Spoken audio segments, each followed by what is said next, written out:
Ready start. Paragraph. जागतिकीकरणाच्या प्रवाहात खाजगीकरण आणि उदारीकरण यांना अवास्तव महत्त्व प्राप्त झाले आहे. त्यामुळे आंतरराष्ट्रीय स्तरावर ज्या सुधारणा राबविण्यात येऊ लागल्या आहेत त्याचा प्रत्यक्ष अप्रत्यक्ष परिणाम भारतीय अर्थव्यवस्थेवर होऊ लागला आहे.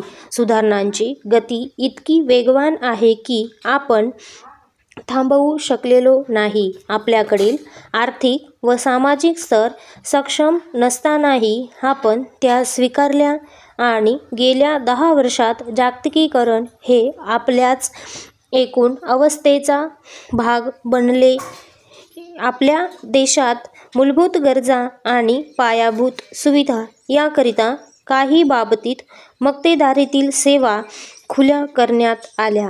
खाजगीकरणाचे तोटे माहीत असूनही वीज, पाणी इत्यादी क्षेत्रातील आपला सहभाग सरकारने कमी केला व खाजगीकरणास उत्तेजन दिले.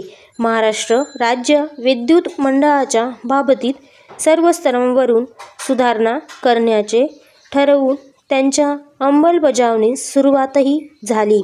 वीज नियामक आयोग ही या सुधारणांची निर्मिती होय.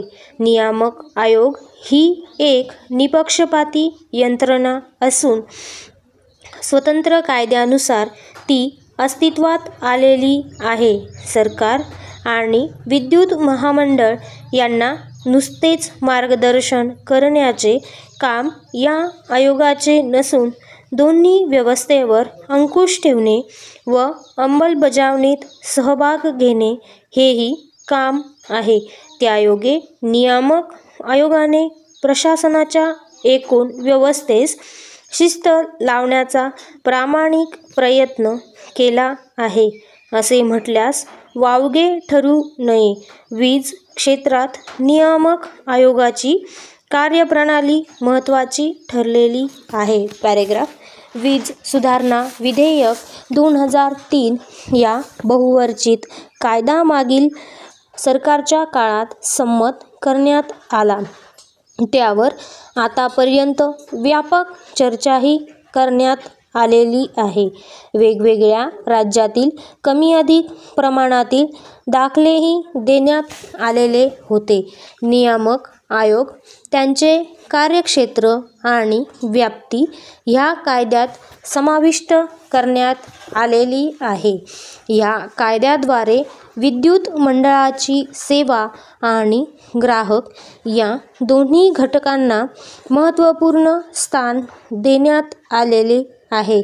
गेली कित्येक वर्ष वीज क्षेत्र हे टीकेचे विषय बनलेले असून सध्याच्या स्पर्धात्मक युगात सेवेच्या व आधुनिक तंत्राचा वापर करून विद्युत मंडळाचा चेहरा मोहरा पूर्णपणे बदलण्याचा प्रयत्न होत आहे.